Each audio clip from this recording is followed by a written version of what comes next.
There's something nobody prepares you for. Being a beginner again. Not starting something new for the first time, but starting again as an adult. When you already know how the world works, when you already have opinions, when you already have an identity. Learning English as a beginner is not just about language. It's about humility, patience, and letting go of pride. And if that feels uncomfortable sometimes, that's normal. Take a breath with me. This episode is about what it really feels like to be a beginner again, and why that feeling is not your enemy. I remember the first time I tried to express a simple idea in English, and I couldn't. Not because I didn't understand, but because I didn't have the words. Inside my head, everything was clear, but outside, nothing came out right. I felt small, I felt slow, I felt less intelligent. And that's when I realized something painful. Being a beginner again hurts more when you're no longer a child. Let's talk about why being a beginner feels so uncomfortable. When you're a child, being bad at something is normal. Nobody expects perfection. But as adults, we expect ourselves to be competent, clear, efficient.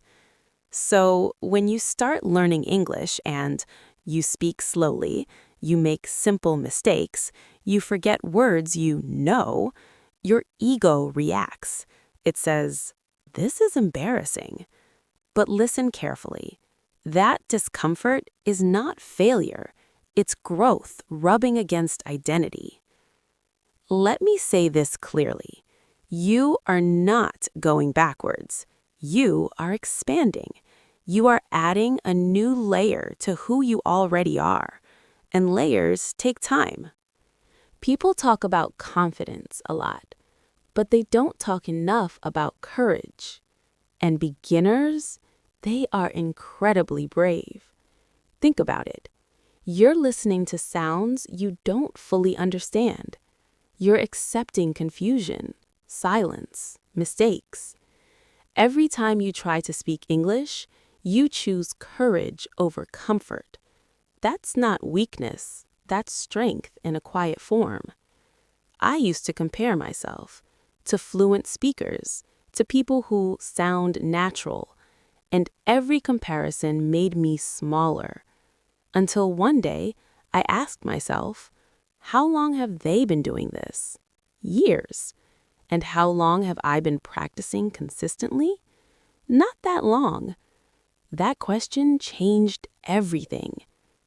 Now, the third point is, beginner doesn't mean stupid. This needs to be said. Being a beginner does not mean you're bad at languages. It means you're early. You already have intelligence, life experience, thoughts. English is just learning how to carry those thoughts in a new form. That's all. And forms take repetition. Now, a conversational shift. If anything, being a beginner again means you're still curious. And curiosity is something many adults lose. So if you feel slow sometimes, smile. It means you're alive enough to start again. Now, let's talk how to be kind to yourself as a beginner. Let's be practical. Here's how to survive and enjoy being a beginner again. Speak even when it's messy. Celebrate understanding, not fluency. Stay at simple levels longer than you want. Simple English is not childish. It's foundational. Strong buildings don't rush their foundations. One more thing is, the moment it starts changing. Here's the beautiful part. One day, quietly, you'll realize you understood a sentence without effort. You reacted naturally. You didn't translate. And you won't even notice when it happens. That's how growth works. Silently. gradually, honestly, and it only happens to those who accept being beginners.